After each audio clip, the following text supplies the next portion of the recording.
Selamat pagi. Selamat pagi, Bu. Bagaimana kabarnya? Sehat, Bu. Kita coba dulu seperti kelas 7. Kalau ditanya bagaimana kabarnya, jawabannya fantastis. Yes, yes, yes. Kita coba ya, bagaimana kabarnya?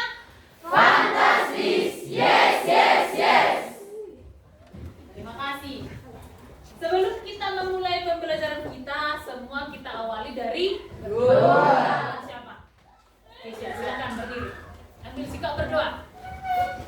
Mari bersama-sama kita berdoa. Terima kasih Bapak, terima kasih Yesus, kami bersyukur buat saat hari ini yang Engkau berikan kepada kami. Kami tetap merasakan penyertaan Tuhan, bahkan kasih karunia Tuhan yang Engkau berikan kepada kami. Ya Tuhan, di pagi hari ini kami akan memulai pelajaran kami. Senantiasa Tuhan yang hadir, Tuhan mencampur tangan, Tuhan yang memberkati Tuhan supaya kami dapat melakukan pelajaran kami dengan baik. Dan mengajar Tuhan yang Engkau memberkati kami supaya kami dapat melakukan ilmu kami dan masyarakat kami nanti. Dan Engkau mungkin seperti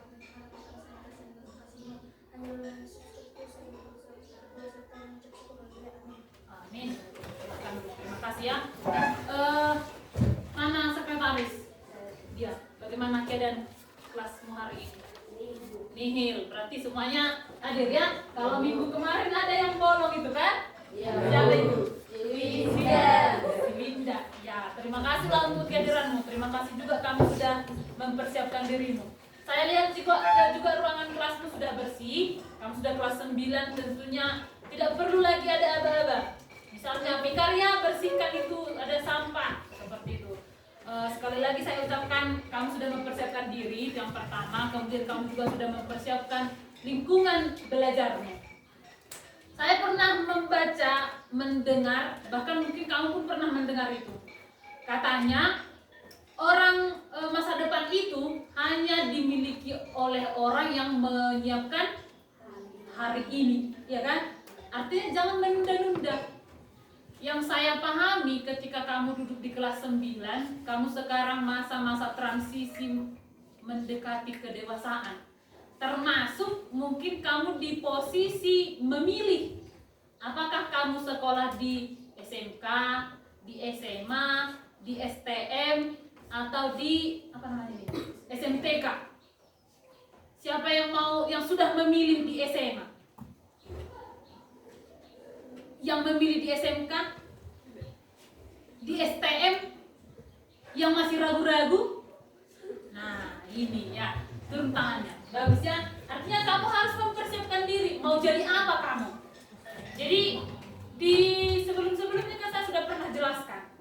Kalau kamu ingin menjadi seorang polisi, ya tentunya perlu persiapan. Persiapannya harus secara fisik juga. Jangan coba-coba kamu merokok, apalagi berganja. Kan seperti itu.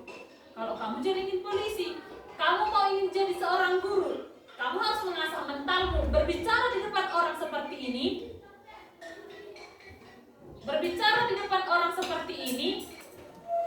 tidak semua orang mampu. Jadi tidak semua orang bisa jadi guru. Kalau kamu memilih SMK berarti ada pertimbangannya. Kamu mempersiapkan dirimu untuk menjadi seorang, misalnya jadi seorang teknisi.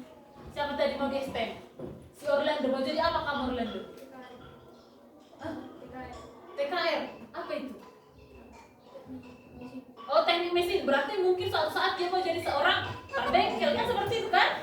Nah, nanti pada tahu sepeda motor saya mogok kan si Orlando lah di situ pakarnya. Iya kan? Siapa mau jadi seorang dokter? Oh, ibu mahal banget itu ibu. Jangan dokter atau bidan. Bidan? Kan mau jadi bidan? Mau polisi? Nah, ada polwan kan? Ya, si Pikarya lumayan kan ada tingginya, berarti dipersiapkan sekarang. Tidak ada, maaf ya, tidak ada polisi yang tingginya sama ekor terkotok di banghosa. Kan enggak ada seperti itu. Jadi ya berarti kalau misalnya si Natasha masih tidak terlalu tinggi, ya kamu harus berenang. Jangan berenang dengan coba kalau kayak baju kan, nanti selesai kita seperti itu. Oke, jadi sekali lagi saya ingatkan, persiapkan diri. Karena tidak ada masa depan yang tidak dipersiapkan oleh siapapun. Harus ada persiapannya. Termasuk saya sebelum mengajar sini ada juga persiapan saya, yaitu mempersiapkan ini semua. Jadi persiapkanlah diri pekerjaan. Ya, itu untuk motivasi lah supaya kamu bisa lebih mempersiapkan dirimu secara mentalnya, secara fisiknya, kemudian secara psikologinya, semua harus perlu dipersiapkan. Nah, sebelum kita memulai pembelajaran kita, sebelum kita ke materi selanjutnya, siapa yang masih mengingat kira-kira apa pelajaran kita minggu kemarin? Kayak masih hangat lah itu kan? Masih hangat itu. Ayo, siapa yang bisa? Iya, masih hangat Ibu, tapi tidak ada tunjuk tangan. Nah, ini yang remote ini. Ayo. Arti dan struktur cerita pendek. Oke, bagus. Siapa lagi yang masih mengingat? Yang masih mengingat? Andira malu-malu ini seperti prok jadi apa? Ayo Andira. Nah. Penetapan unsur-unsur intrinsik cerpen. Bagus. Apa lagi? Ada yang masih mengingat? Ayo, siapa? Farel ingat? Nah, ini contohnya. Kenapa tidak diingat? Karena tidak ada persiapan. Iya kan? Coba kamu persiapkan. Oh, besok kita bahasa Indonesia. Ada Ibu SG yang remeng kan gitu. Berarti langsung ingat saya. Oh, ada tidak ya tugas kita? Pasti dibaca. Berarti kemarin itu kita disuruh kita membahas tentang cerpen. Kalau kamu ada persiapan tadi malam, pasti kamu bisa menjawab pertanyaannya. Makanya perlu ada persiapan. Kembali ke pembahasan kita yang tadi. Oke. Siapa yang pernah membaca cerpen setelah kita membahas cerpen minggu kemarin? Oke, bagus sekali. Sudah ada peningkatan. Yang lain apa dibaca? Status WA Ibu. Iya, status WA. Apa yang dibaca? Membaca situasi. Tidak, membaca situasi. Oke. Nanti akan ada tugasmu. Nanti saya bagikan ini ya, saya bagikan LKPD-nya atau lembar kerjanya. Tapi yang perlu saya sampaikan, penilaiannya tetap pribadi. Kamu boleh bertanya kepada temanmu, ya kan? Kamu boleh bertanya, tetapi penilaiannya tetap pribadi. Jadi apa yang kamu lakukan itu yang kamu tuangkan. Karena tidak semua orang mempunyai pengalaman yang sama. Tidak semua itu. Pasti ada perbedaannya walaupun kamu berada di tempat dan di situasi yang sama. Jadi untuk selanjutnya kita lihat dulu apa yang akan kita pelajari. Bisa terlihat? Bisa, Bu. Saya bisa terlihat? Bisa, Bu. Mana tahu kan ada yang tidak melihat saya seperti makhluk tak kasat mata seperti itu kan? Betarau? Tidak?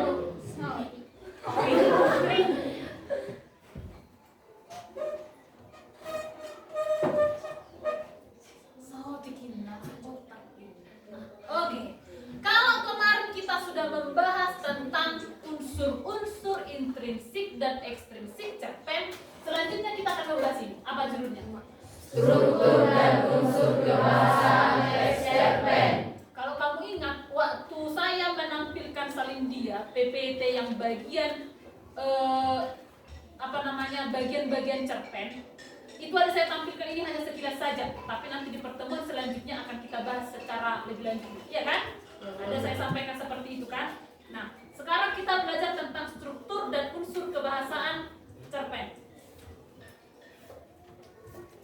Di KD-nya, artinya ini ada aturannya apa yang akan kita pelajari. Inilah yang ditentukan oleh pemerintah seperti itu. Ada KD 3.6 menelaah struktur dan aspek, kemudian 4.6 mengungkapkan pengalaman. Nanti di sini saya suruh menulis. Jadi mau tidak mau, senang atau tidak senang, menulis itu sebenarnya gampang. Hanya menuangkan apa yang kamu rasakan. Mungkin kamu jatuh cinta, tuliskan. Apalagi kalau cinta-cinta ini kan agak-agak gimana gitu. Itu si Andika langsung senyum. Ranti pernah jatuh cinta. Sudah pernah jatuh cinta, Andika? Sudah kan? Kalau tidak pernah jatuh cinta sudah berarti. Oke, kemudian, nah ini tujuannya. Jadi artinya seperti ini. Setelah nanti selesai kita pembelajaran ini, apa yang diharapkan?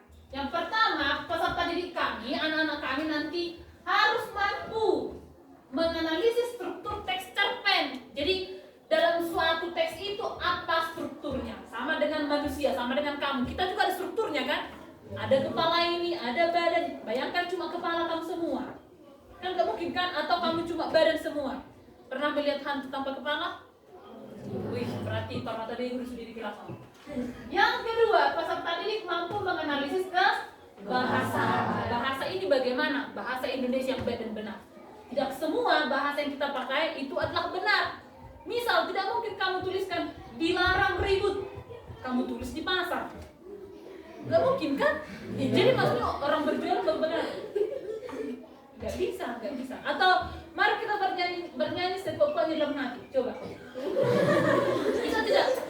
Gak bisa, ya kan? Itu makanya. Jadi kita juga perlu menganalisis apa itu kebahasaan yang baik dan benar. Yang terakhir, peserta didik mampu mengungkapkan pengalaman. Artinya, kalau nanti kita menulis cerpen itu, pastinya yang pernah kamu alami saja dulu kamu buat. Jangan yang dialami oleh temanmu. Biar lebih mudah kamu menulisnya apa yang pernah kamu alami. Seperti itu. Itu tujuan pembelajaran kita hari ini. Oke, selanjutnya. Ya, semangat. Seperti siapa ya saya lihat ya? Si Dudu. Oke, yang pertama. Ini adalah struktur cerpen. Struktur cerpen yang pertama itu ada orientasi. Kan? Orientasi. Pernah mendengar istilah MOS? Apa kepanjangan MOS? Masa orientasi siswa. Di sekolah kita kan ada itu kan? Ngapain saja kamu? Perkenalan, iya kan? Bisalah melihat-lihat situasi. Oh, ternyata di sini hanya ada 3 rombel seperti itu kan? Oh, ada gurunya yang cantik. Ada bapak gurunya seperti ini. Ada labnya di belakang sana dekat kuburan. Oh, ini lokasinya tinggi 2500 lagi sampai ke surga. Saya kan seperti itu kesini. Ada masa pengenalan. Orientasi itu adalah masa pengenalan tokoh. Jadi biasanya kalau kamu menonton televisi, di bagian ini adalah bagian yang paling menarik. Jadi kalau ada film-film di bagian ini sepertinya seru, ya kan? Siapa pernah menonton Upin Ipin itu tadi? Serial yang Kain Merah Ipin? Kain Merah Ipin? Ada yang tidak menonton? Oh, itu tidak ada televisi kami. Bisa kamu lihat di koran kalau ada ditampilkan kan? Nah, intinya seperti ini. Orientasi hanya masa pengenalan. Dijelaskan di sana siapa pemeran-pemerannya, bagaimana kegiatannya. Yang kedua ada rangkaian peristiwa. Rangkaian peristiwa ini maksudnya apa-apa saja yang terjadi. Coba kamu ingat yang film Upin Ipin itu ya. Orientasinya bagaimana? Apa pengenalan yang terjadi di kartun Upin Ipin? Saat dijemur kain. Belum. Sedikit lagi. Sebelum kenapa dijemur Kak Ros kain merahnya? Bau, iya kan? Mereka bermain, si Upin dan si Ipin bermain, kemudian itulah orientasinya. Mereka bermain, mungkin kebayangkan suatu hari itu dibuat di leher kan, keringat, bau cingong, bau keringat, bau gak tahu, bau apa, bau bangke kan, masih dipakai lagi tidur. Pokoknya kalau bermain harus nempel itu. Itulah orientasi. Kemudian ke rangkaian peristiwa yang terjadi, Kak Ros mencium. Kan kalau beres-beres suka yang buho kan? Bau. Udah bau. Udah mungkin, wow enak. Ini itu udah bau bangke, dimakan lagi kan udah repot itu. Itulah rangkaian peristiwa. Dicium itu bau, kemudian dicuci. Lalu masih rangkaian peristiwa. Apalagi setelah dicuci apa yang terjadi terhadap si Upin dan si Ipin? Belum. Dia kan tidak tahu itu dicuci. Mencari, iya kan? Rangkaian peristiwanya kainnya dia sadar kalau kainnya itu hilang, makanya dicari. Kemudian satu-satunya yang bisa mencari, yang yang kira-kira mengetahui adalah si Ros. Kemudian ditanya, ya kan? Ke komplikasinya kainnya dijemur, kemudian hujan. Lalu apa yang terjadi? Ditiup angin, hilang. Itulah komplikasinya. Itulah yang menjadi masalahnya. Namanya komplikasi. Konflik. Ada masalah di dalamnya. Masalahnya apa? Hilang kain kainnya si Upin Ipin tadi, siapa nih? Kain siapa? Si Ipin ya. Nah, kain si Ipin hilang. Lalu ke yang terakhir, resolusi. Namanya solusi. Setelah hilang, apa yang mereka lakukan? Mencarikan. Saya pernah menonton itu, sedih saya. Apalagi yang sampai dia teriak-teriak, kain merah Ipin yang datang geburu seperti itu kan.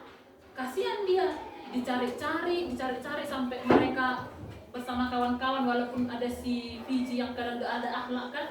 Alah, kain merah saja katanya seperti itu. Langsung responnya si Esa. Itu adalah resolusi. Resolusinya si Kak Ros kan ada solusi yang diberikannya kan? Apa yang diberikannya? Membuat kain merah baru dijahit. Tapi bagaimana responnya? Tidak senang. Itu juga termasuk resolusi, walaupun itu bukan resolusi awal, resolusi akhir.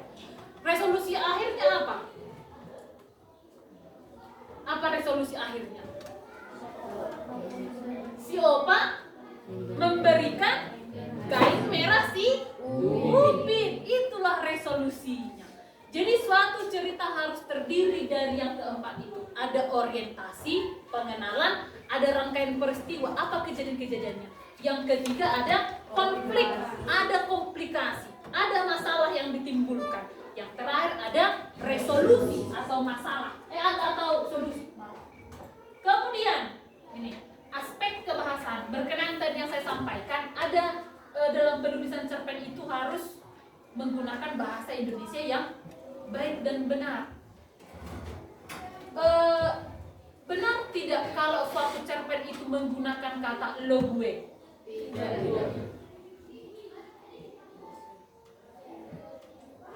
Bisa tidak? Bisa tidak di suatu cerpen menggunakan lo gue?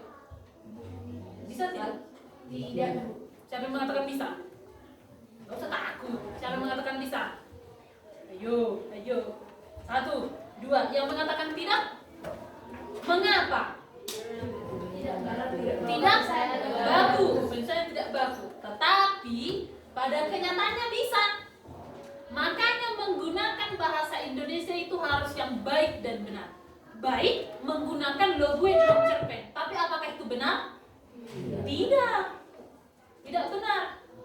Jangan pas seperti ini saya menjelaskan, ya lo maju ke depan. Nah itu baru tidak benar. Karena situasinya adalah yang apa ini? Formal.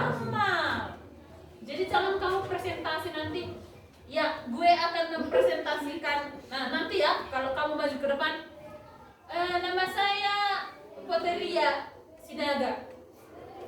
Gue akan membacakan cerita gue. Kalau lo senang silahkan, kalau enggak terserah. Enggak boleh, tidak boleh. Karena itu adalah format. Tapi kalau di dalam ceritamu kita bisa menggunakan bahasa Indonesia yang baik dan benar. Itu tidak salah kalau kamu masukkan ke cerpen. Jadi sekali lagi nanti kalau kamu menulis cerpen, kamu bisa menggunakan kata seperti itu. Itu adalah baik, tetapi belum tentu benar. Seperti tadi, bahasa Indonesia baik itu yang saya tuliskan, dilarang ribut. Baik tidak? Baik. Tapi kalau kita tempatkan di pasar Minggulan, benar tidak? Tidak. Itu contohnya. Jangan kamu tuliskan harap tenang. Ibet koma disupuhin. Udah tenang di situ.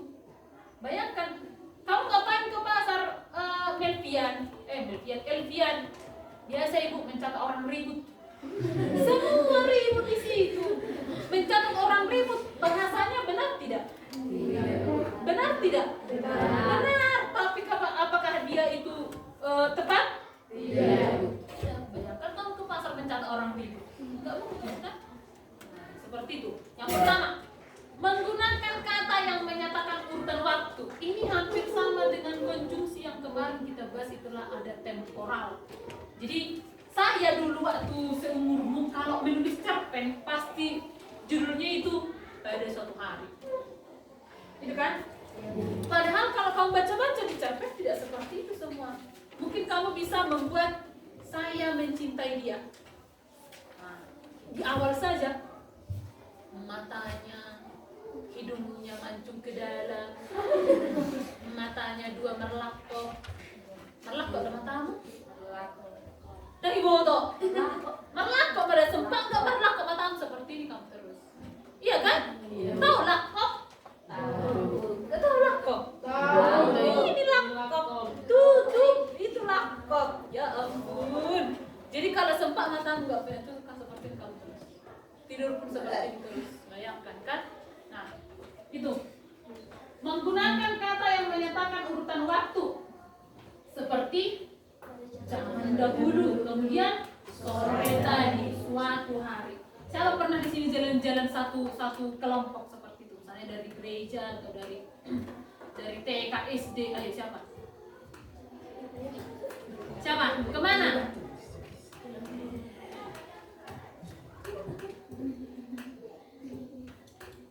Kemana kemarin Rini?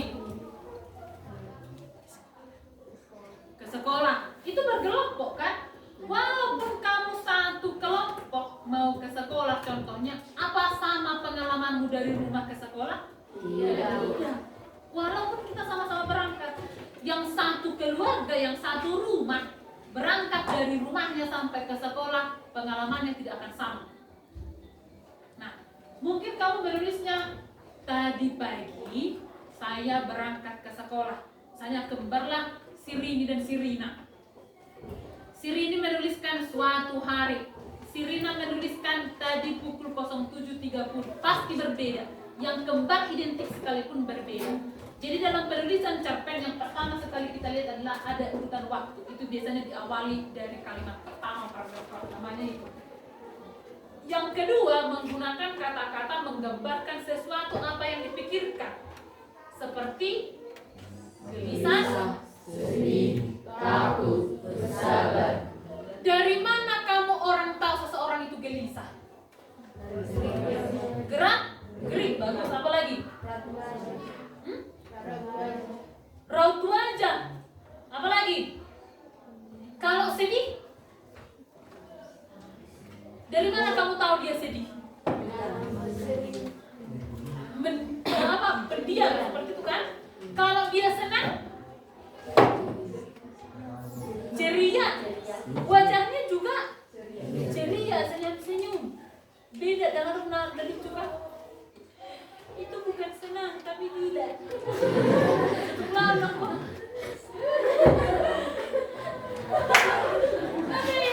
Ya. Biar saya senang dikatakan itu SD, bukan itu namanya sedikit. Artinya seperti ini, kita bisa mengetahui dia senang tanpa dikasih tahu dia senang, gitu kan? Setiap hari saya tidak masuk ke sini, ya anak-anak kami saya senang loh, tidak seperti itu saya kasih tahu. Tetapi mereka tahu, kalian tahu saya senang di angkatan si Sony kalau tidak salah. Untung itu masa Covid waktu itu, jadi tidak full masuk. Tapi mereka tahu keadaan saya. Saya mengajar tapi tidak konsen, hanya ya udah mengajar seperti itu saja. Jadi ada saja abang kakak kelasmu yang WA yang japri saya seperti ibu kenapa? Karena mereka tahu, padahal saya tidak kasih tahu kalau saya ada masalah. Itu artinya kalau kita bisa menentukan suatu karakter dari tokoh, menggunakan kata-kata yang menggambarkan sesuatu yang dipikirkan atau dirasakan tokoh. Seperti si Kesia tadi diam. Kamu kenapa Kesia? Terus ada yang mengatakan apa tadi? Mengingat si Pandro ibu. Nah, dia tidak kasih tahu. Ibu saya mengingat si Pandro, tidak kasih tahu. Tapi kita tahu dari mana? Dari gerak-geriknya tadi, dari wajahnya tadi. Biasanya orang yang sedang jatuh cinta itu bawaannya itu senang sekali. Jadi senyum-senyum, apalagi mau nggak dibayarkan. Di SMP 2 kan kelasnya lumayan rapat kan, lumayan banyak itu berjejer seperti kita kan, karena hanya seperti ini tidak terlalu banyak area kita untuk caper seperti itu. Jadi kalau adik-adik kelas 10 saya katakan kelas 7, ibu permisi bu, lewat nanti itu.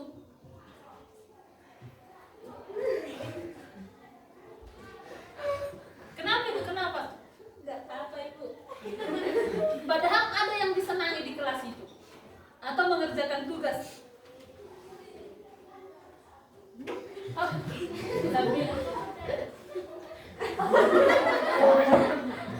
Pernah tidak kamu menyukai seseorang? jadi masalah. Pernah tidak kamu membenci seseorang? Kalau kamu menyenangi seseorang, apa saja tentang dia pasti enak, gitu kan? Pasti enak sekali. Semua tentang dia. Pulpen nih si Deon, pulpen nih si Pandro. Senang kita, padahal itu hanya pulpen. Anjingnya saja datang ke kita, anjing siapa ini, anjing si Pandro. Ini disayang itu. Tapi coba kalau kita benci kepada seseorang, kayak berbeda itu dengan salahku. Apa namanya? Meja dibagi dua itu meja, digaris seperti itu. Siapa pernah seperti itu? Nah, iya kan? Sebanyak perempuan. Kalau laki-laki kalau tidak senang bagaimana?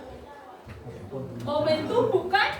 Biasanya seperti itu. Itu naluri laki-laki. Kalau naluri perempuan itu tidak senang. Jadi saya saja jujur ya, SMP sudah jarang seperti SD-nya, SD paling sering. Jadi kalau pulpen saya berguling-guling atau pulpen musuh saya berguling-guling ke meja saya, des kan, iya kan? Kita tidak mengatakan kalau kita tidak senang dengan dia, tapi dari bahasa tubuh kita menunjukkan tidak senang. Dari bahasa, des kan, berarti kita tidak senang. Adalah.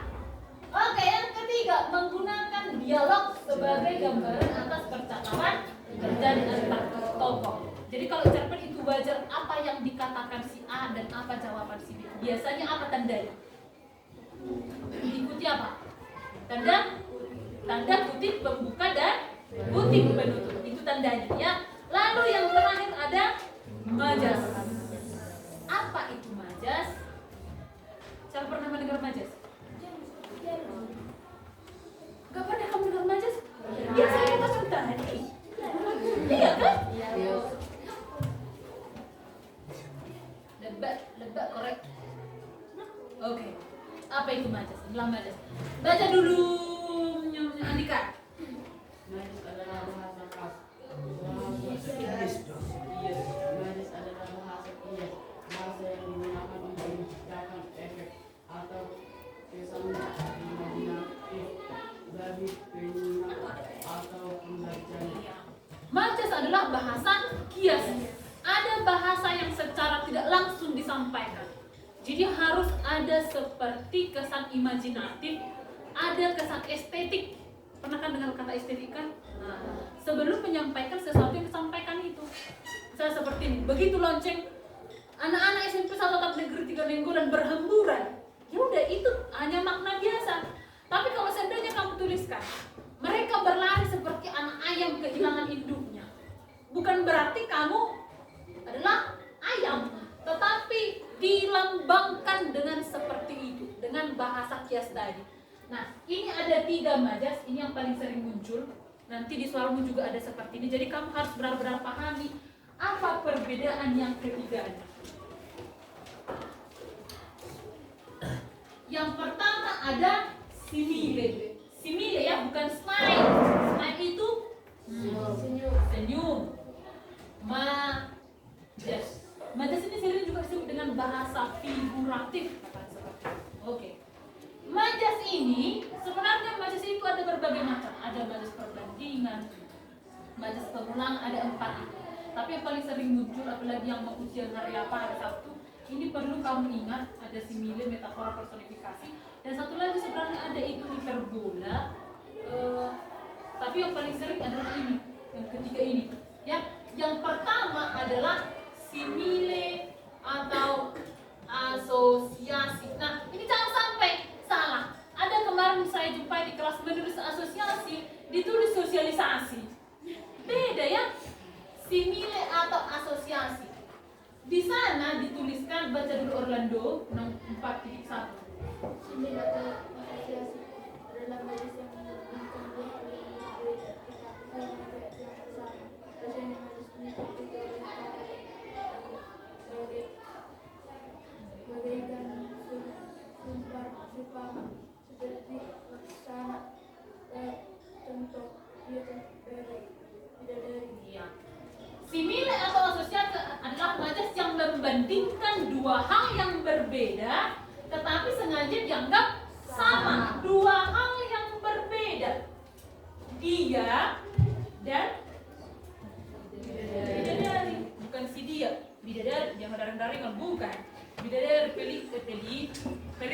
malaikat, very, apa lagi?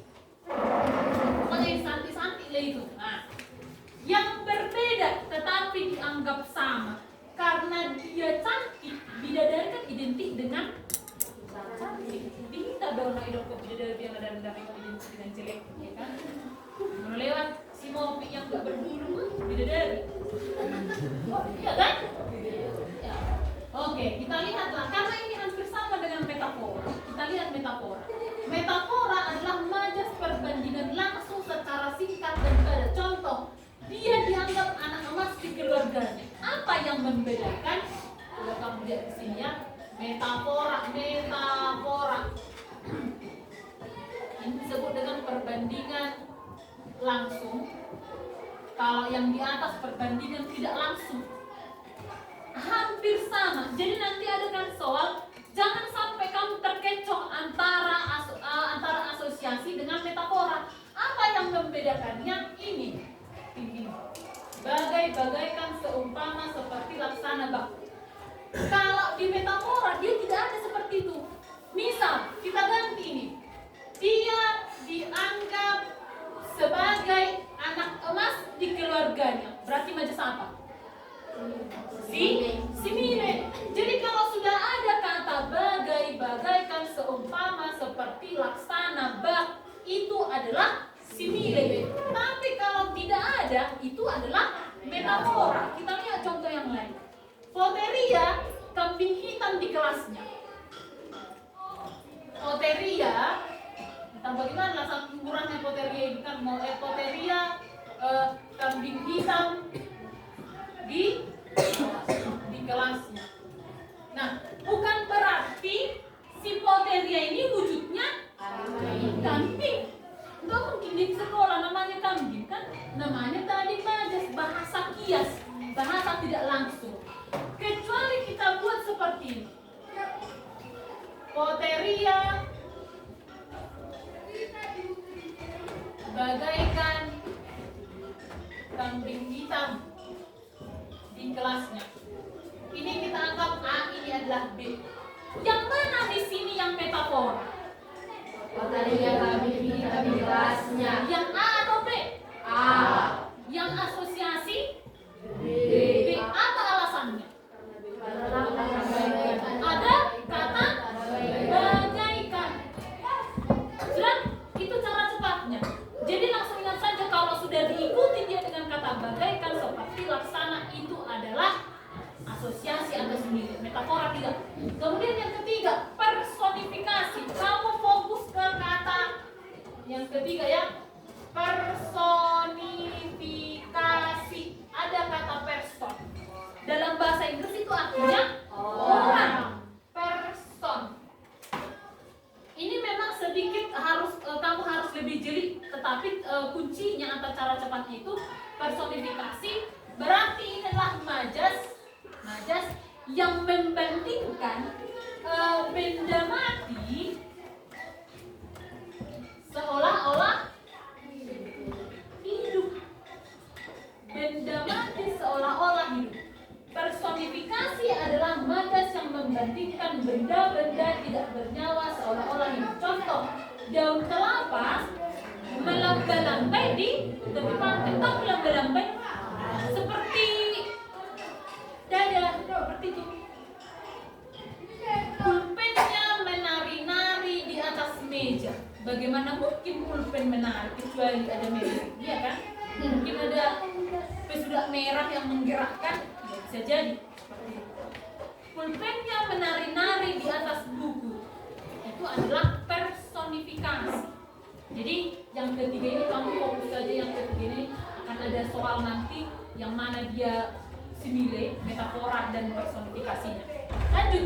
Nah, sebelum kamu menuliskan cerpen, ini ada langkah-langkah yang perlu kamu perhatikan dan laksanakan. Ini ada cikgu yang pendek rambutnya dan ada si Yusuf yang begitu semangat, pulpennya sudah lebih besar dari dia dan penggarisnya sebesar tas. Siap? Oke. Nah, ini langkah-langkah menulis. Yang pertama adalah Menentukan tema. ulang. Menentukan tema. Jadi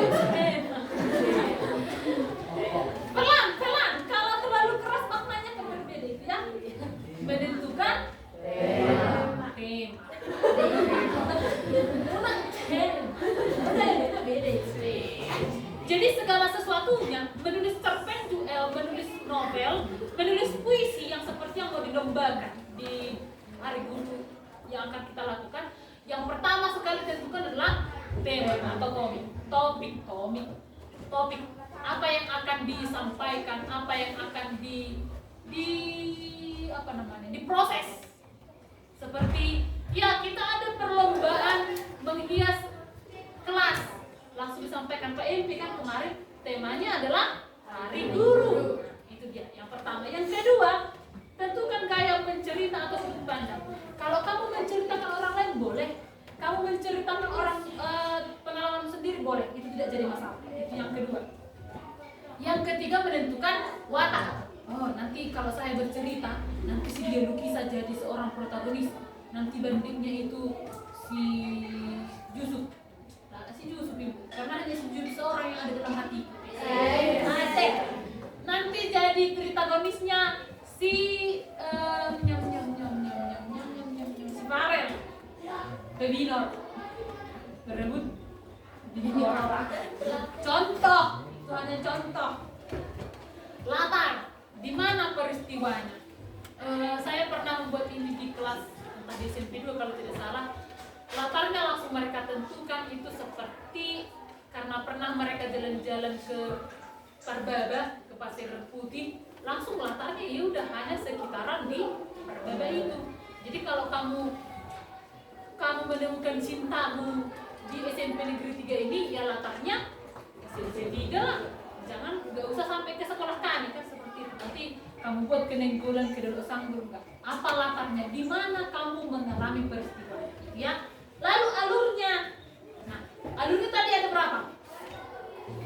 Ada? 4. Yang pertama? Belum. Nah, yang tadi. Ada berapa alur? Saya ulangi, ada berapa alur? Masa sih? Ada berapa alur? 3. Coba, pertama. Orientasi. Alur. Yang pertama. Maju. Campuran atau maju mundur. Yang kamu katakan tadi adalah struktur. Iya. Ada coba berapa strukturnya? 4. Ulangi. Pertama. Orientasi. Kedua. Rangkaian peristiwa. Tiga. Komplikasi. Empat. Resolusi. Kalau ada konflik di bagian mana itu? Komplikasi atau masalah. Kalau jalan keluarnya? Resolusi. Pengenalannya? Orientasi. Peristiwa-peristiwa? Rangkaian peristiwa. Bagus sekali. Dan yang terakhir jangan lupa berikan judul. Kalau kami dulu usia kami itu kalau disuruh Bapak Ibu guru menulis cerpen, terakhir dibuat judulnya. Jadi harus kita tentukan dulu apa yang akan kita tulis, baru ditulis judul. Tapi kalau kamu buat juga judulnya pertama tidak jadi masalah. Mana yang menurutmu yang lebih cepat kamu tangkap, boleh saja. Oke, sekarang ini ada 4 tema. Pilih salah satu tema yang menurutmu paling menarik. Paling menarik. Mana sesuatu yang membuatmu paling bersemangat seperti itu. Yang pertama ada tentang Persahabatan. mirip semua ya, hanya bentuk kepalanya saja yang berbeda, ya kan? Iya. Persahabatan. Yang kedua ada Keluarga. Ini keluarga lebih sensitif, tetapi kadang lebih menyakitkan. Tapi kalau itu menurut yang paling menarik silakan saja. Yang ketiga, pendidikan. Nah, mungkin kamu jatuh cinta kepada saya, boleh ditulis. Mungkin, ya kan? Iya ibu, kamu lah bulanku, kamu lah bintangku. Gara-gara kamu, ya betul. Lalu kehidupan ini gambar ini saya dapat dari Instagramnya Bapak Presiden Jokowi. Ada si Oyen dan lain-lain, kan si Oyen lagi bermet. Tapi kehidupan ini campur-campur. Bisa kamu pelajari, bisa kamu menuliskan tentang bagaimana lingkungan. Mungkin ada masalah. Contoh seperti ini ya. Di depan rumah kami ada kemarin peristiwa kecelakaan. Maksudnya bukan depan rumah kami peristiwanya, tetapi yang mengalami korbannya depan rumah kami. Jadi posisinya saya kan masih honor-honor waktu di SMP Negeri 20. Bukan di menonton mengkoreksi, mama bapak saya sudah tidur di Juluni TV. Tiba-tiba ada teriakan kencang sekali, seperti itu kan. Langsung bisa menonton karena rumah kami sedikit panjang seperti itu. Wah, ada teriak. Kalau begitu Julu, jadi saya lari dari tengah, saya berlari karena itu sudah sekitar jam 11 kurang. Saya buka gorden rumah kami, ternyata sudah banyak mobil depan rumah kami. Ada masa. Ramainya di jam ini kuda. Nama ada pun di jam namion. Gudang mobil di jam bah, langsunglah terbangun bapak sama mama kami kan langsung karena di Juluni TV modom langsung dilempar selimutnya, kami berlari keluar. Memang sudah kami lihat sudah banyak orang karena agak panjang rumah kami, jadi tidak terlalu dengar interaksinya seperti itu. Menangis sejadi-jadinya yang depan rumah kami. Gitu kan? Bawa ada masa. Loading nama Pak kecelakaan. Padahal baru jam 9 tadi berangkat. Jam 9 malam. Peristiwanya jam 10 malam. Nyampe ke rumah itu, nyampe bangke ke rumah udah setengah 12. Hanya berselang beberapa jam. Jadi kan kalau kita dengarkan kalau cerita Indah Muda itu, ayo kon go, no pelalaku Pak Leo so melau. Ada ikut sonari dok, harus borong-borong. Peristiwanya hanya sekejap itu saja. Ya udah pamit, kecelakaan di tengah jalan, langsung meninggal di tempat. Yang misterisnya mereka cuma punya satu anak laki-laki, itu anak pertama ikut pas peristiwa itu. Jadi yang berpemikiran di Indah Muda mati do anak tanah, mati do anak lo. Dan mati anaknya, tapi kena beling lah semua. Lumayan orang kaya kan, kena beling lah mukanya, masuk kaca ke kupingnya, terus dibagi kaca ya, karena di depan dia kan udah imam bom mobil ini si Leo nama warga itu, si Leo karyawannya lagi mobil pickup. Jadi mobilnya ringsek langsung lega kambing lah, bangga ringsek kan, ekornya udah perjul di ekor mobilnya yang diserempet duluan terus berputar-putar baru gitu. Jadi mati tak dulu deh karena patah kan tulangnya, telinganya hilang satu, ininya kena jahit sama ini. Jadi tidak bisa lagi diformalin karena sudah hancur tulang, ya kan? Jadi saya kemarin menulis itu, saya tulis peristiwanya karena benar-benar menunjukkan bahwa yang terjadi seperti itu kan. Ada lagi pengalaman saya, adik tamu saya baru mulai siang gereja, baru pulang dari gereja, ada Santa Plaza namanya, mereka ke gereja dari situ. Dia mau ke pasar, mau dari gereja, bayangkan dari gereja mau ke pasar. Dia duduk, kan kalau kamu bayangkan memang jarang sih di tempat kita bus, di belakang supir kan bangkunya yang panjang itu, bukan yang berlapis-lapis seperti ini, tapi yang panjang seperti bentuk U. Dia dekat pintu di belakang supir, bisa digambarkan kan, supir di belakangnya dia menghadap ke pintu seperti ini. Ugal-ugalan mobilnya, ini busnya, angkotnya ini ugal-ugalan, ditumpur pot yang kan biasanya kalau di kota-kota besar ada kan pot bunga dari semen, ditabrak ini berguling-guling mobilnya, dia terlempar dari pintu, disambut truk. Keluar terlempar dari dari busnya, diserempet truk, hancur otaknya langsung otaknya. Jadi kemarin kami disuruh menuliskan cerpen atau menulis puisi. Saya buat puisi, dia berusia logo. Adik tamu saya berusia logo. Dia mati di tempat, bayangkan otaknya saja sudah berceceran. Saya masih ingat itu otaknya dikumpulkan di daun talas, seperti daun talas dibawa ke rumah sakit. Karena sudah tidak dikenal, karena nyonyot kan seperti itu mukanya udah pengen. Yang di kantong ini ya hanya kartu mahasiswa. Jadi kepala jurusan kami yang telepon dulu, bukan keluarganya.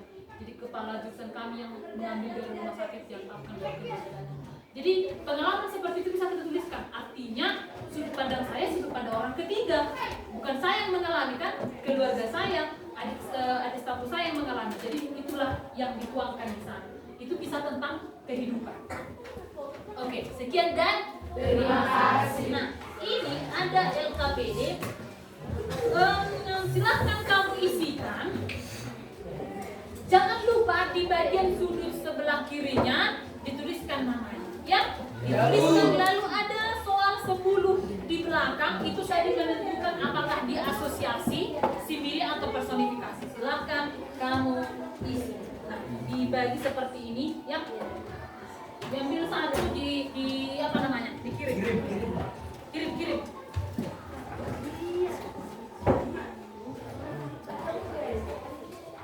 Kenapa seperti itu gayamu? Seperti udah gatal sekali merokok itu. Silakan dipilih. Apakah itu tentang keluarga?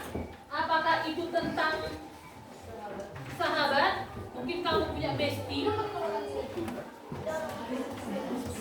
Kemudian keluarga pun boleh. Bebas. Sudah terbagi? Kenapa lambat sekali? Hanya mengambil satu kasihkan, diambil satu kasihkan. Ada yang lebih di sini? Kurang.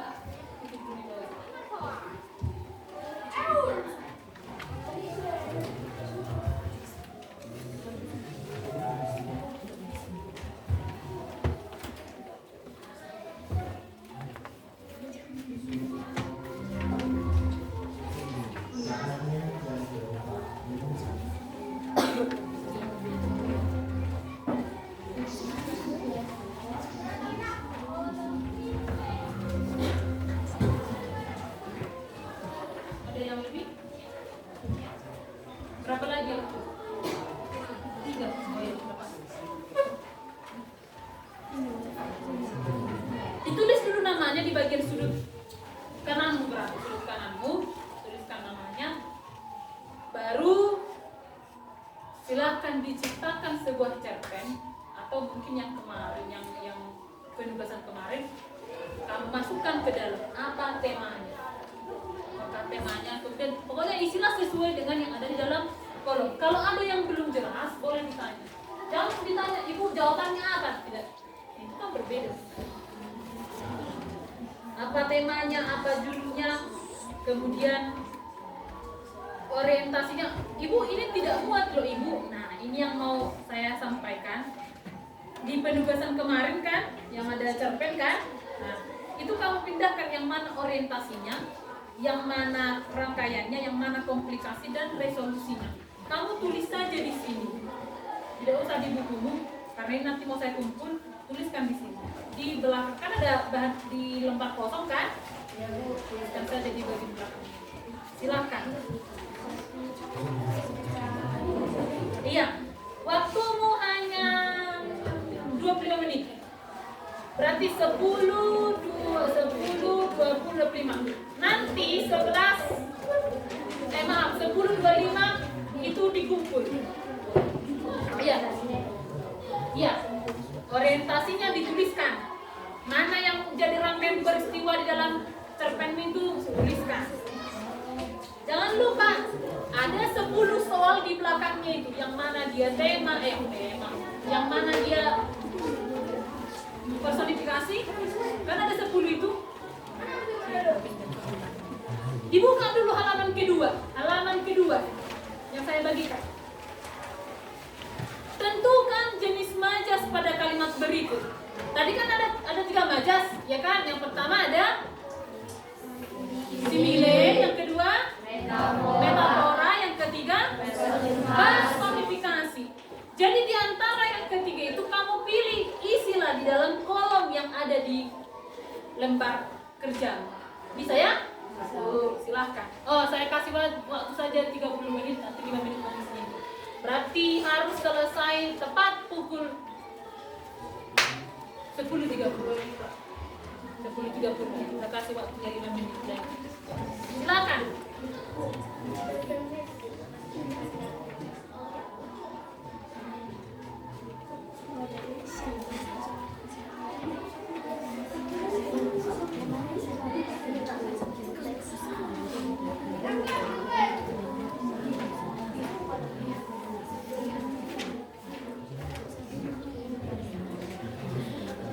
Kalau ada yang belum jelas, ditanya. Jangan tanya pengalaman saya, jelas berbeda kan? Sini.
Ayo kerjakan.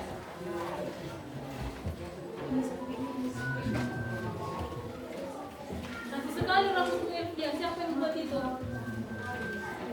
Siapa? Siapa? Adik, nah, bagian nenek. Saya pun tidak tahu bahasa Indonesia. Ya. Tema biasanya sih harus satu itu, satu saja. Tulis saja satu. Kenapa? Ada dua ceritamu.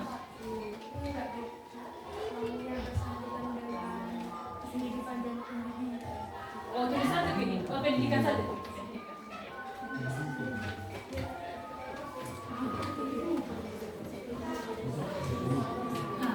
Kerja dulu, ini.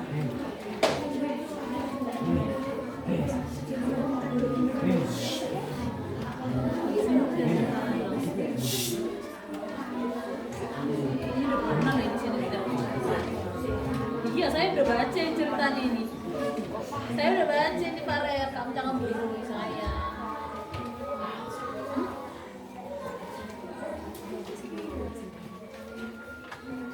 Kenapa?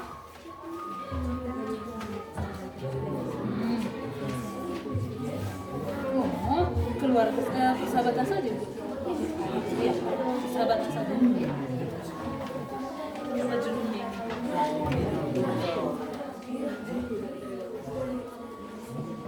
Kayaknya pernah saya baca ini. Saya baca ini. Ande. Nah, ini sudah saya baca ini.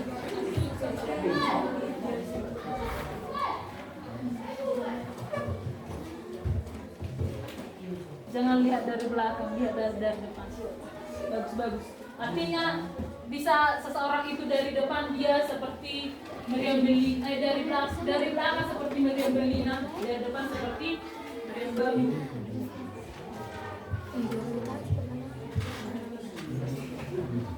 Nah, dari itu kan bisa bantu bagus.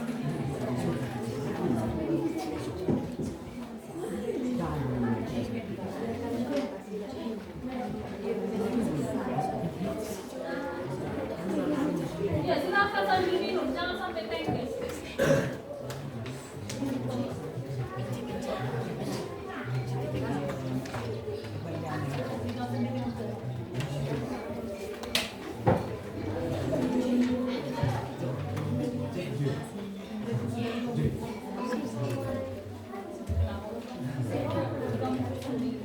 Benar-benar di situ menyenangkan.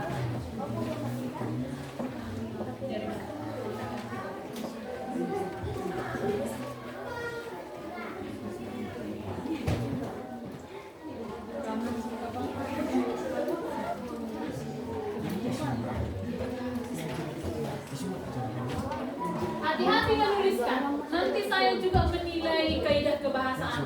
Jadi tidak hanya yang pokoknya ada baca bukan hanya itu, tapi bagaimana kamu menuliskannya. Jangan nanti kamu tuliskan yang YG sebagai berikut SPB, saya salahkan, atau penggunaan huruf-huruf kapital. Jangan kamu gunakan huruf kapital di tengah kalimat kecuali dia memulai kalimat yang baru.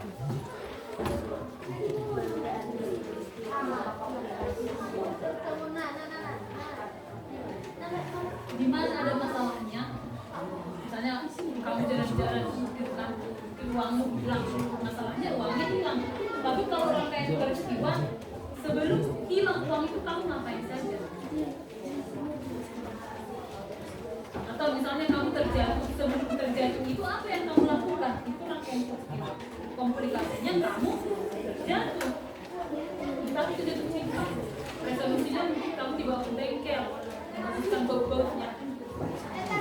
Kenapa saya suruh kamu berdoa saja?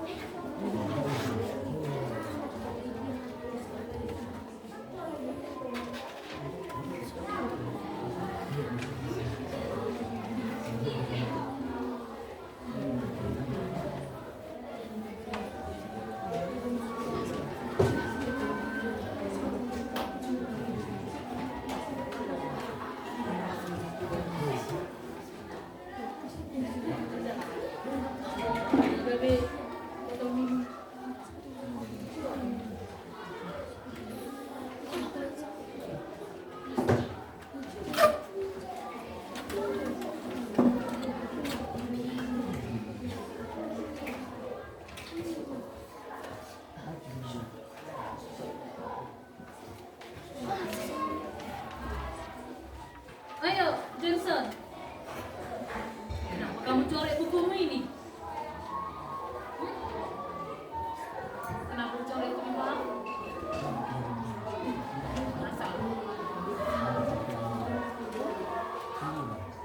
Kerjakanlah. Nanti dikumpulkan ya. Kemudian nanti silakan dibacakan hasil kerjamu.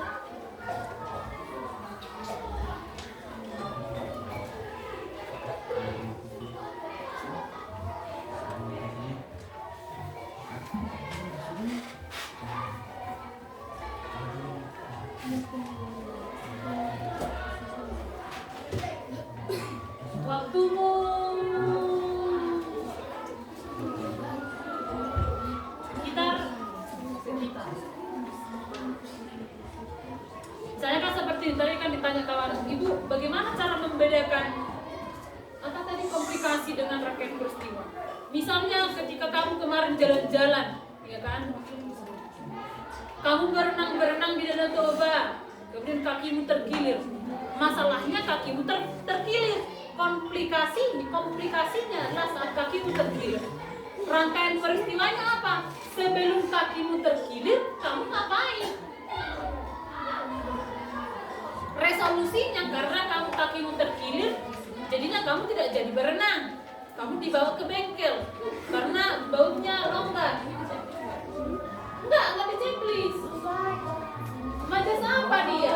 Dikasih nilai. Nanti saya yang memberikan dia.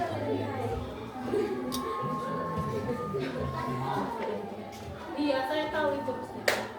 Kamu memang kan mana ujinya, Roh? Lupa, Bu.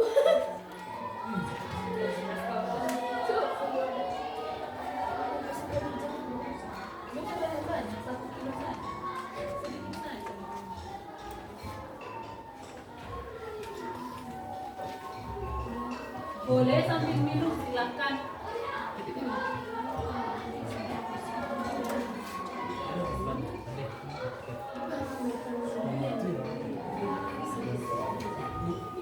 Simile, personifikasi, metafora. Simile pasti ada kata bagaikan, seperti, sama, seumpama. Kalau metafora tidak ada.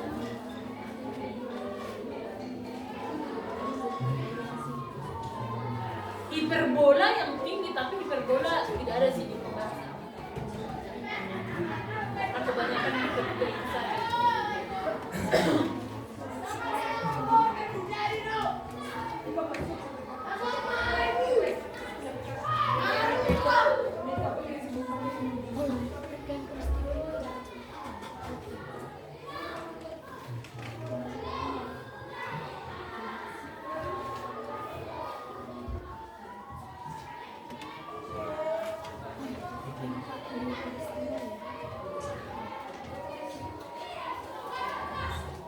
Ayo Nando, kamu pasti bisa. Tadi kan sudah diawali, semangat.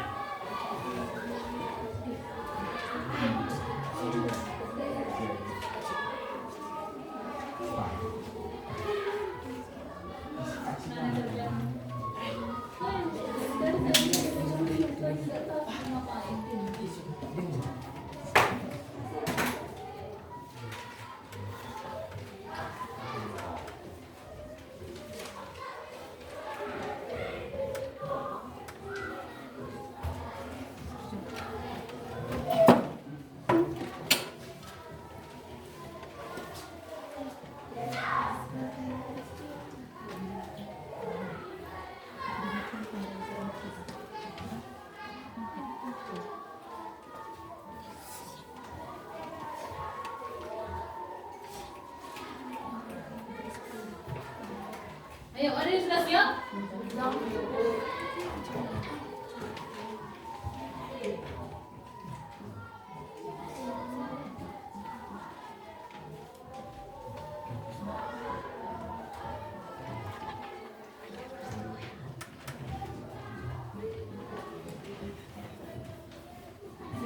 Kita sambil minum, asal nggak minum tua.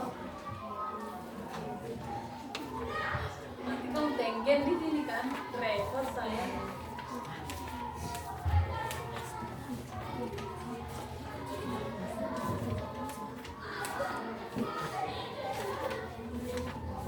Jangan percaya kamu orientasi.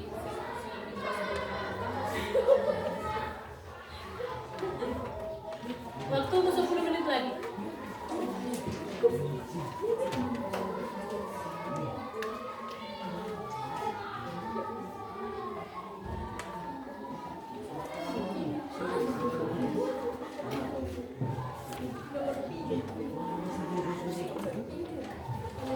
Jangan lupa mengerjakan ke-10 soal yang di belakang ini.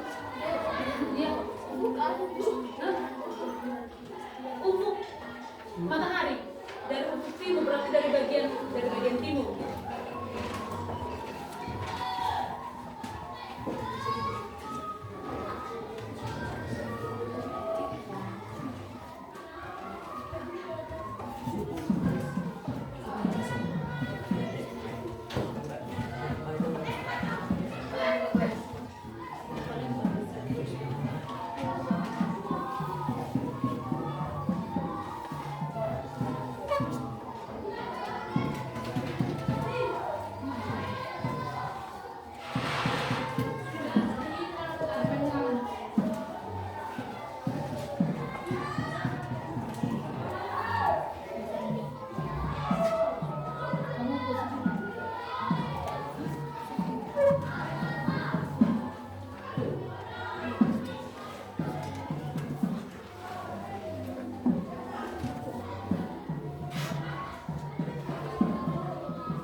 Tentukan majas pada kalimat berikut. Di sampingnya ada majas.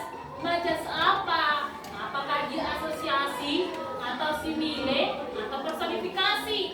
Jadi bukan di checklist. Apa yang mau kamu checklist di sini?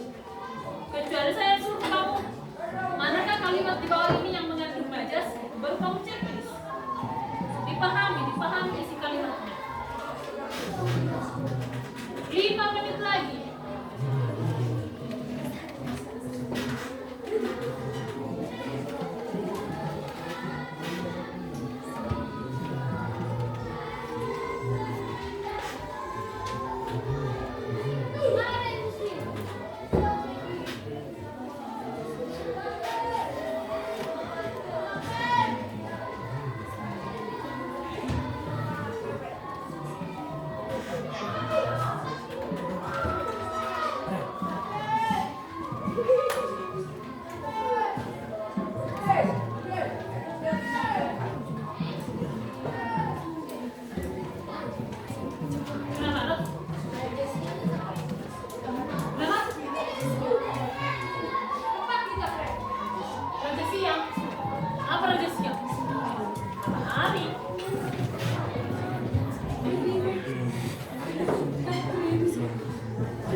Diperiksa kembali hasil pekerjaannya.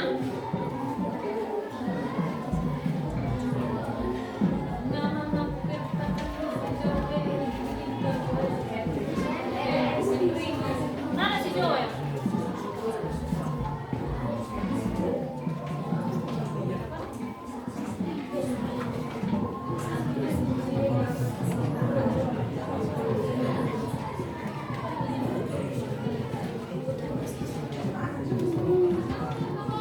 Padahal rambut si Joel itu panjang.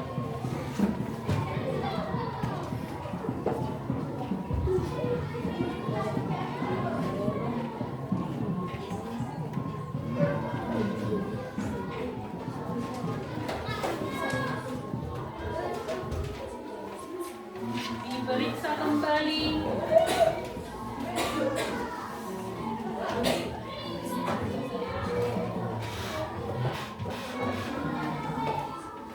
Dikerjakan dulu yang 10 itu.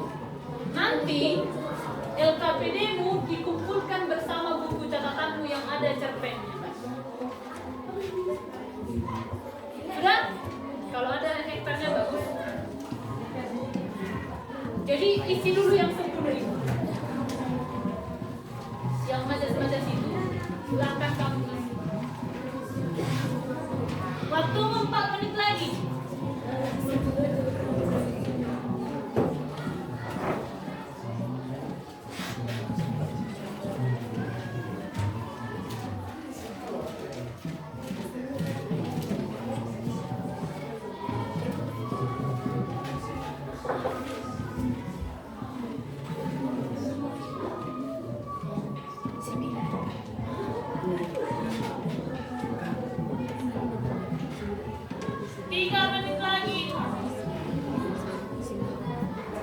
Dikumpulkan nanti LKPD-nya, lembar yang sudah saya bagikan, dengan buku catatanmu atau lembar yang ada cerpenmu itu.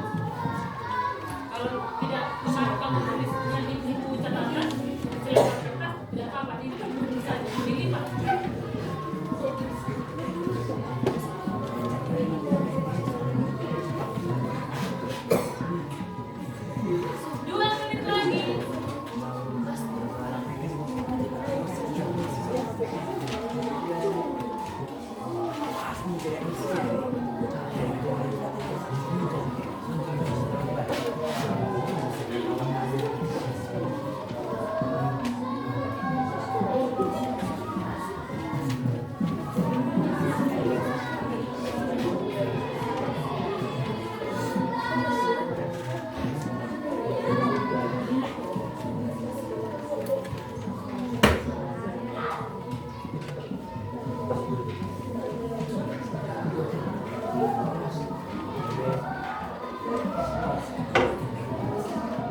Isi ada kamu kerja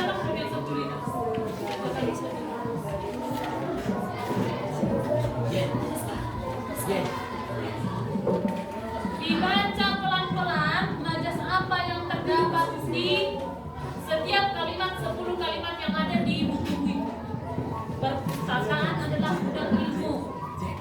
Bel sekolah memanggil para siswa untuk masuk di ruang. Tadi apa di dan sampingnya. Nanti untuk penilaiannya saya koreksi.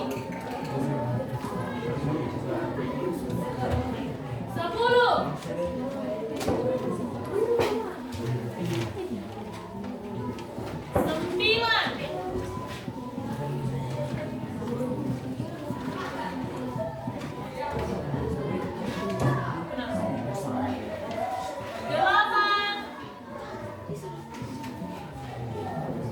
Saya ingatkan sekali lagi, LKPD yang sudah saya bagikan, lembar yang seperti ini itu nanti dikumpulkan bersama buku catatanmu atau lembar di mana kamu menuliskan cerpen itu. Yang kedua, jangan lupa mengisi jenis majas yang terdapat di lembar kedua LKPD. Yang ketiga, jangan lupa menuliskan nama di sudut kanan LKPD. 7.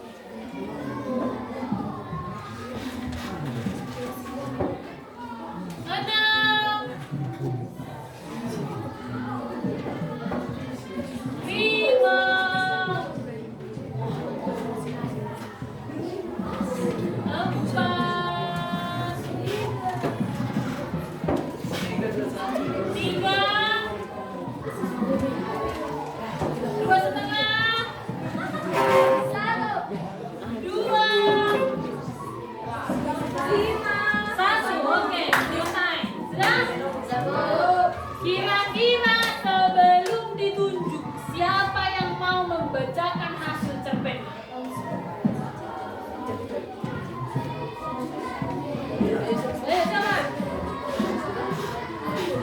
Siapa yang mau membacakan? Kenapa, Del? Ya, yang sebelum bukan yang cerpen tadi, yang antara persahabatan, yang di buku itulah, yang di buku. Siapa? Ayo, oke, Sandira, silakan Dira. Maju ke depan. Belakang di sini biar tidak silau ini. Kami dari sini saja, di sini saja. Ke sini. Silau.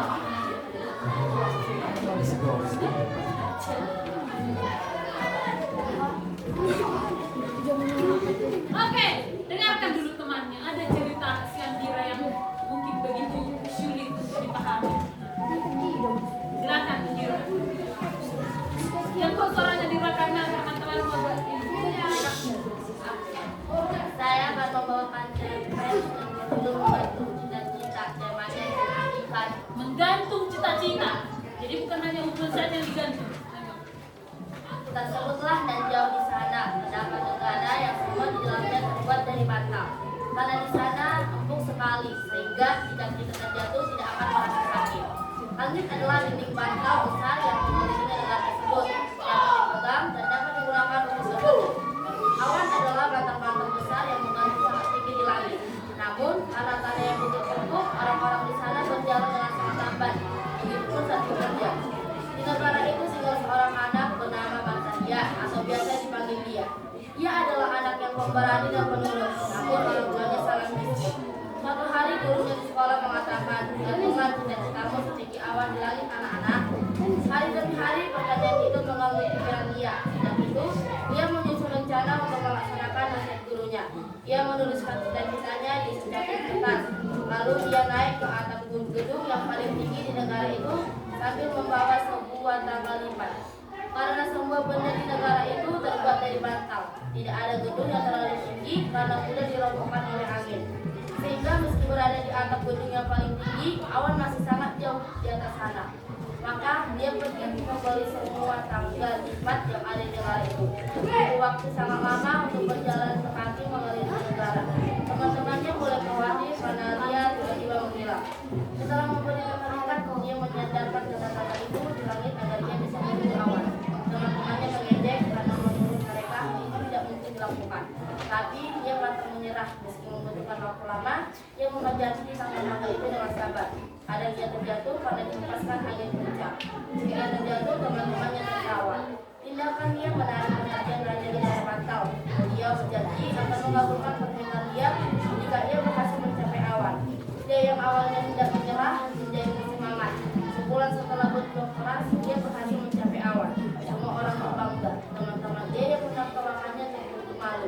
sengaja mengabulkan apa yang ditulis juga di kertas itu. Aku ingin bersekolah. Kamu.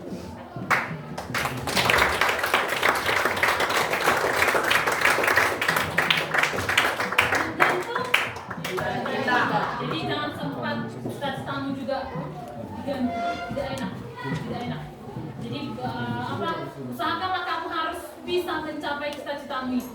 Mungkin kamu nanti seperti kamu sampai sekarang, mungkin sekarang belum mengalami bagaimana rasanya berjuang untuk cita-cita, belum, karena masih diproses. Jadi jangan sempat kamu nanti tidak bercita-cita. Makanya orang yang paling sulit diajari adalah orang yang tidak punya cita-cita, karena kita tidak tahu membentuk mau jadi apa dia. Siapa yang bisa memberikan apresiasi atau tanggapan pertanyaan terhadap hasil pekerjaan Andira? Silakan. Apakah itu cerita yang menarik atau membosankan atau biasa saja atau kamu sama? Ayo, angkat tangannya. Oh, cerita yang sangat menarik, Ros. Yang menarik. Menarik. Menarik. Hampir semua menyatakan yang menarik. Atau apakah yang sama ceritanya dengan Andira? Ada tidak? Yang diberikan dulu apresiasi.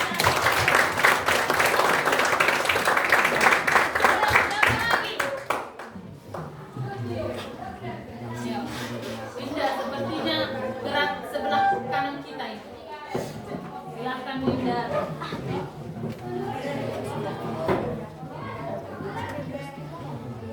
Di sini karena kita begini dari sana. Saya akan membacakan cerpen yang berjudul Indah Sebuah Putus Sebeladang. Sebenarnya kata Ahmad mempunyai sahabat yang setia menemani dan memberi motivasi ketika duka dalam hidupnya. Dan tidak jauh dari rumahnya Arya sahabat setia Ahmad yang tinggal berbeda RT. Namun belakangan ini Arya tidak kunjung ke rumah Ahmad. Arya kemana yang selalu dia bersini, namun Ahmad tidak lagi sedih karena Ahmad. Ahmad pun mengunjungi rumah Arya dan bersama itu tidak ada yang membuka pintunya. Lalu ia memberanikan diri bertanya kepada saudaranya tempat keberadaan Arya. Ternyata Arya telah pindah rumah ke desa karena orang tuanya yang berpihak. Akhirnya keluarga Arya memutuskan untuk kembali ke desa sebagai pembantu. Dan Ahmad tampak sedih karena kemudian Arya tidak sebenarnya. Dia sering melamun dan mengirimkan sahabatnya yang di desa. Aku ingin bertemu dengan Arya, kata Ahmad dengan nada agak menyesal. Oke, kalau itu benar-benar senang, kamu harus cari desa Arya ya. Memilih rumah Ahmad pun mendapatkan alamatnya Arya. Lanjut hari, keluarga Ahmad mendatangi rumah Arya yang di desa dan bisa jalan kaki melakukan perjalanan. Kedatangan Ahmad sambut oleh seluruh Arya dan keluarga. Arya juga mengaku pada Ahmad karena tidak sempat dilihat dan mencurigakan kepadanya. Ayah Ahmad berkata bahwa perjalanan ke desa ialah sengaja anaknya ke kota dan tidak bersama keluarga. Orang tua Arya sudah menempuh sebuah pendidikan di kota. Namun semua terserah sendiri Arya akhirnya. Baiklah jika ayah, ayah Ahmad dan dari saya berikut saya mau mengucapkan banyak terima kasih atas kebaikan. Kemudian Ahmad bangkit dan selanjutnya untuk Arya.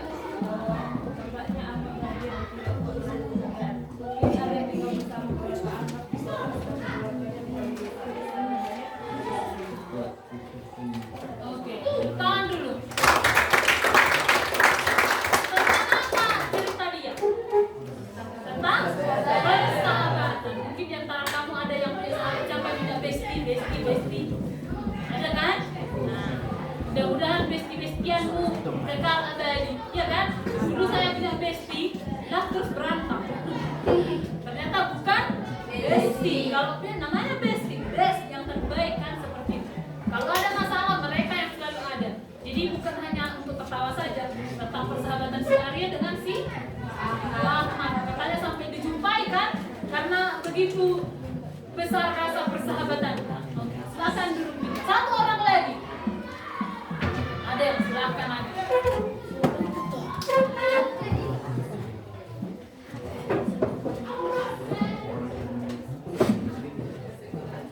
Agak ke sini ada. Ya.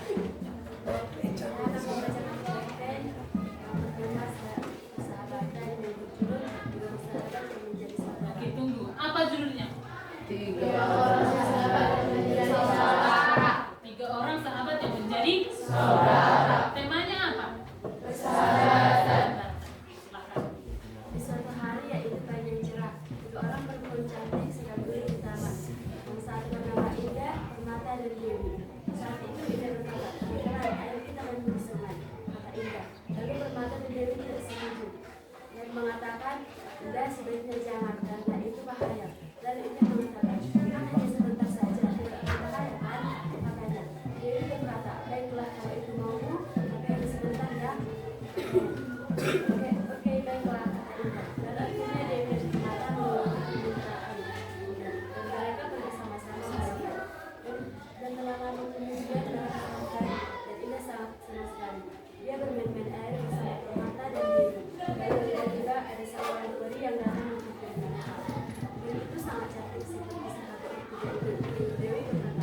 mereka ternyata yang sama. Dan kita berkata, Bunda, sampai sering begitu berkata, apakah itu kalian? Maka berkata, ya Bunda, akhirnya kita bertemu. Dan mereka berpelukan dan pulang ke kamar. 3 orang saja, saya tidak berpikir, saya yang berkata, akhirnya mereka tidak berkata, lalu kita bertanya, Bunda, mungkin tidak selamat kalian, kenapa kami tidak? Itu menjawab dengan sangat bilang dan berkata, sudahlah murid-muridku, kita kan sudah bertemu, tidak ada lagi yang disembunyikan. Dan dia berkata kepada permata, kenapa itu begitu sekali dengan Bunda? Dan permata menjawab, aku tidak tahu bagaimana kita tahu ini. Pertama, Bunda, ada kesalahan tentang kami siapa? Dan itu menjawab, Dewi dan pertanyaan permata, dan itu lagi tidak. Oh, jadi kami menunjukkan sahabat kepada anak-anak dari samping. Peri itu menjawab, ya nak, semoga tidak ada lagi para pembicara kita, katanya. Permata berkata, petasan di paling manja itu indah, ya kan kak? Kata permata sambil berkata, ya ya, ternyata anak si manja ini akhirnya anak dan Dewi permata kenapa sangat senang sekali mendengar kesaksiannya. Mereka pun sangat heran dan begitu bertunduk kepada mereka.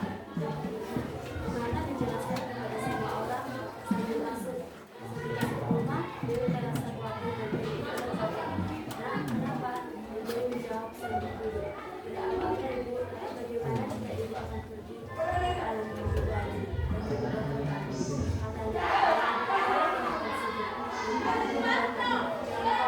katanya tidak akan jauh dari anak-anaknya. Kalau ibu kalian belum juga, dan kita sedang bersama selamanya. Dan kami sedang berdoa. Terima kasih Bunda sudah mencari kami, kata mereka dengan kompak.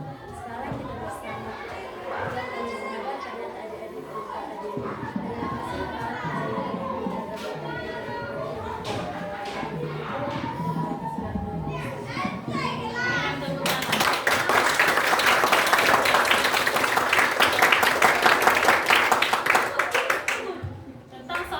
Tentang persahabatan yang ternyata adalah saudara. Oke, silakan. Baik. Nanti itu dikumpulkan ya. Semua yang kamu kerjakan itu dikumpulkan. Dimulai saja. Saya rasa mungkin dari si Irfan ya dikumpulkan. Diantar saja seperti ini. Itu mulai dari siapa? Joel kumpulkan sampai ke barisan si Yesia. Iya, dimasukkan saja di dalam.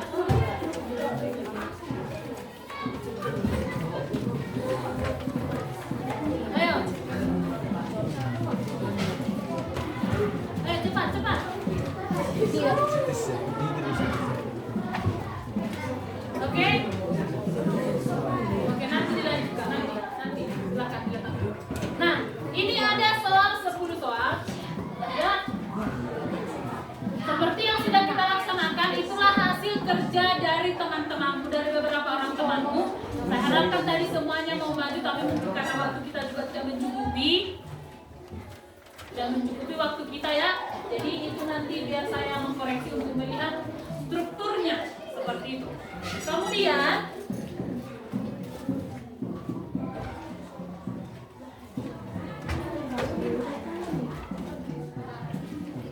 dari apa yang sudah kita pelajari hari ini, siapa yang bisa memberikan simpulan?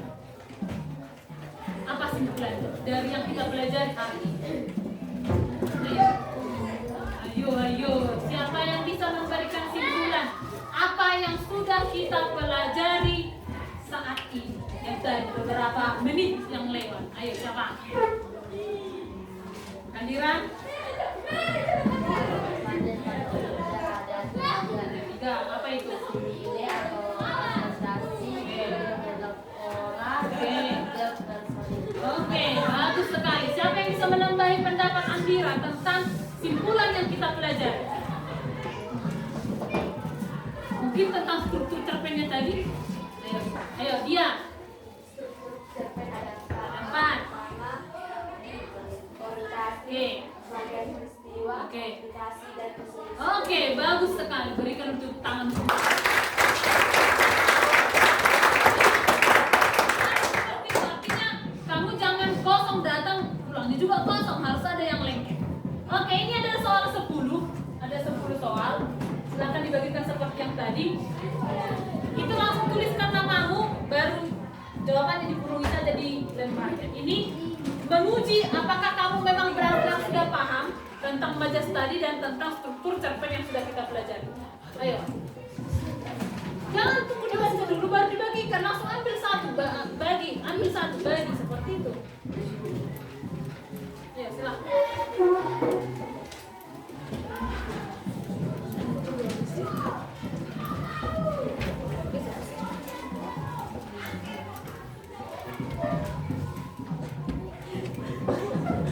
Ayo cepat.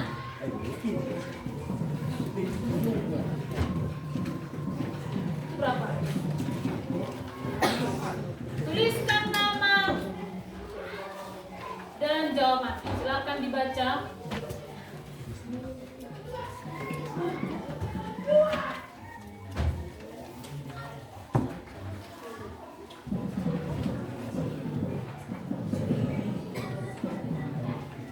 Hari Kamis saja dikasih waktu.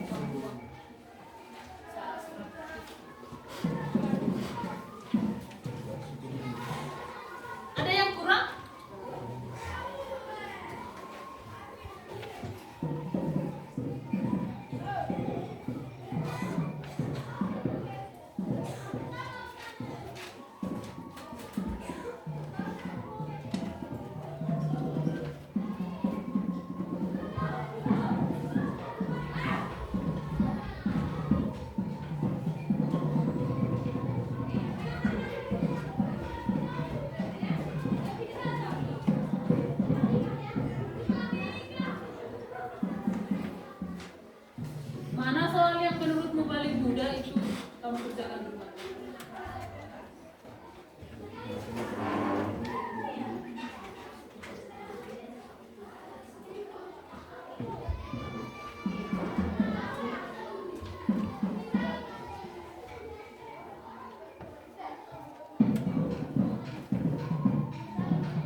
Oke, silakan dikumpulkan.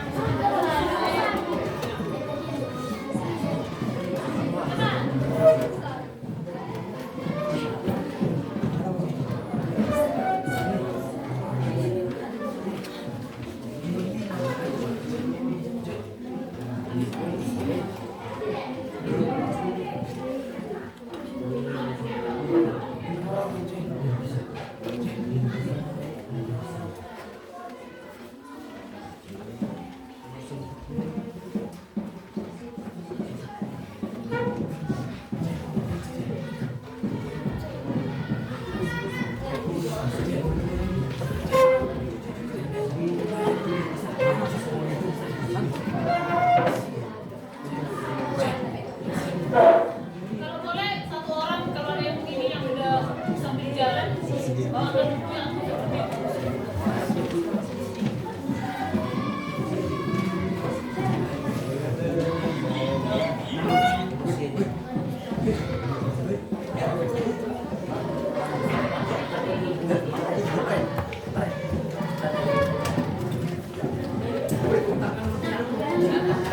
Nah, kalian udah tahu seperti meja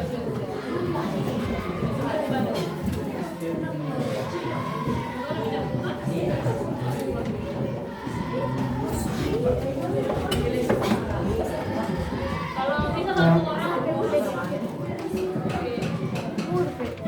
Ada lagi yang belum?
Oke,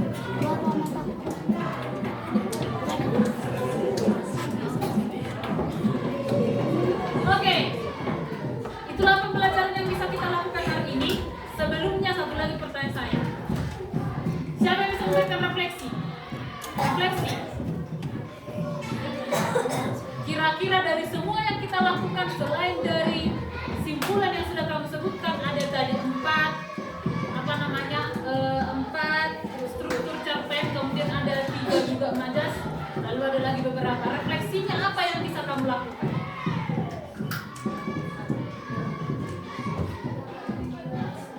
Ya, kita dapat menulis sebuah cerpen. Apa lagi?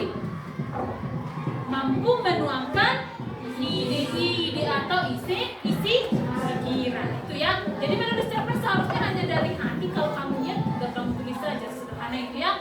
Baik, untuk pertemuan kita yang akan datang, kita akan membahas tentang teks tanggapan. Jadi bagaimana di sini nanti kamu menanggapi lebih aktif lagi. Kalau di sini sudah aktif, maunya minggu berikutnya kamu lebih aktif lagi. Kamu boleh membaca buku tentang teks tanggapan. Persiapkan dirimu supaya ada masa depanmu yang akan datang lagi kan? Oke, demikian yang bisa kita lakukan dan demikian juga pembelajaran kita. Terima kasih atas kerjasamanya dan sama-sama bekerja. Selamat siang.